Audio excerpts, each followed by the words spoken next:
This is KVUE News Midday. A scary wake-up call. An explosion overnight traps 5 people inside of a home. What we're learning about the incident this morning.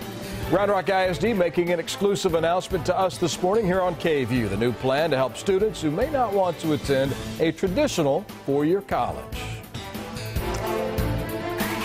And I'm tracking a cold front that's going to bring a significant temperature drop to our viewing area. A great weekend forecast. I'm going to chat about it in full front. Good morning. I'm Brian Mace. Thank you for being with us for KVUE News Midday. 3 people in the hospital this morning after their home exploded overnight. Take a look at these pictures. Happened around 11 p.m. in Navarro County between Hillsborough and Corsicana in the town of Dawson. Officials say 5 people were inside the home, had to be rescued after the home collapsed. 3 were hurt, taken to the hospital in Dallas. We're still working to find out how they're doing this morning. As for the other 2 people in the home, they are okay today. Right now, officials are still trying to figure out what caused the home to explode. This story's developing. We'll bring you more information as soon as we get it. A big announcement from Round Rock ISD today. The district launching a new program that will allow some high school students to be job ready as soon as they graduate high school. KVUE's Williamson County reporter Christy Millward has the details. Brian, we were the first to tell you about the new program this morning on KVUE Daybreak. Now, Round Rock ISD is teaming up with the Austin Community College and the Round Rock Chamber to offer a new certification program. It will allow students to get certified for plumbing and heating, ventilation, and air conditioning, or HVAC, before they even graduate high school. Round Rock ISD employees, as well as adults from the community, will also be able to enroll in the program. The district says the classes will be held in an older building at Round Rock High School that right now is not being utilized. As part of the partnership, ACC will provide the instructors and equipment for the classes, and the Round Rock Chamber is working on grant money for building improvements. Corey Ryan with the school district says this helps address the needs of Central Texas. There has been an increased demand of about 7% in the areas of plumbing and HVAC system alone just in the last 5 years. So while unemployment is continuing to drop, less people in the workforce and available for work, and the need is going up, we feel that it is our due diligence as a school district to partner with local businesses to meet the needs of Central Texas. We talked to a few students who are in the mechanics program at Round Rock right now and say this would help them get on the right track for the future. For students that want to get out and have a viable career right out of high school, it's a really good idea because HVAC, like in Texas, it's hot and we really do need people to work on it. I didn't want to go to college for the longest time because there was just no reason to with everything going on. In the long run, it just seemed like there wasn't a lot of whole jobs available. But once I got into here and I kind of figured out everything, there's a ton of jobs out there. You just don't have to go to college for it. It saves you money and time, and you make more money than most people coming out of college. Another big part of the program, the Chamber of Commerce will also help provide internships for the students so they can get into the workforce as quickly as possible after school. Reporting in the newsroom, Christy Millward, KVUE News. Christy, thank you. What a wonderful program. What a wonderful view this is. The Pennybacker Bridge on this Friday afternoon, taking a live look outside.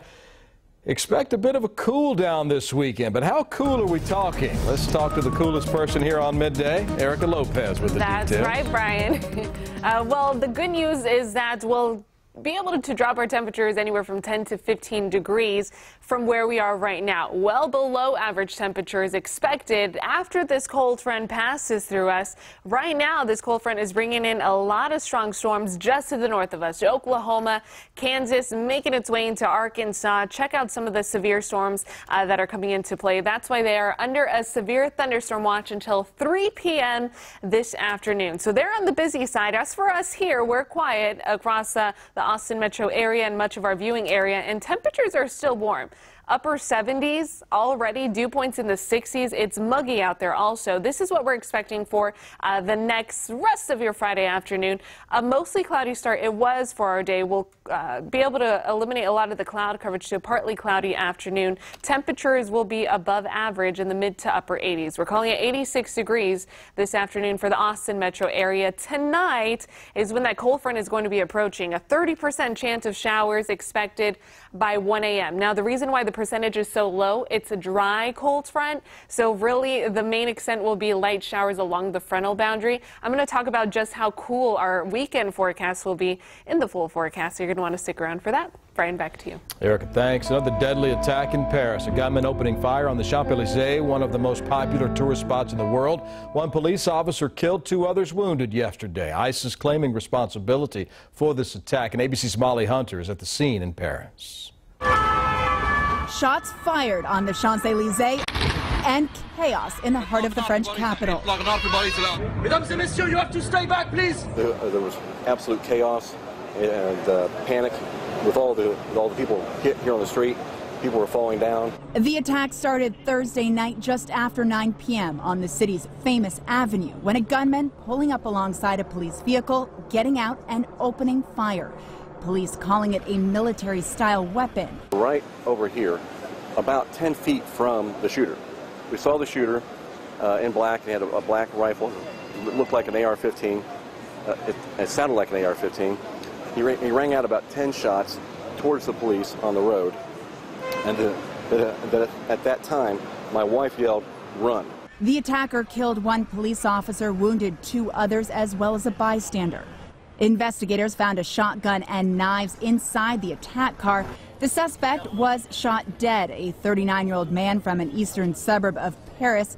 He reportedly spent years in prison for attempting to kill 2 police officers, released in 2015, and earlier this year hauled back in for questioning, but there wasn't enough to hold him and no sign of radicalization. Immediately, a claim of responsibility from ISIS, saying the attacker was Belgian, not French. But the Paris prosecutors saying they know the attacker's identity, but are withholding it until they determine whether the gunman had accomplices. And traffic is flowing again on the Champs-Élysées. Security beefed up ahead of Sunday's hotly contested presidential election here. The candidates were actually in the middle of a debate last night when the news broke. One of the biggest issues on the table there was how to prevent terror attacks like this. Molly Hunter, ABC News in Paris.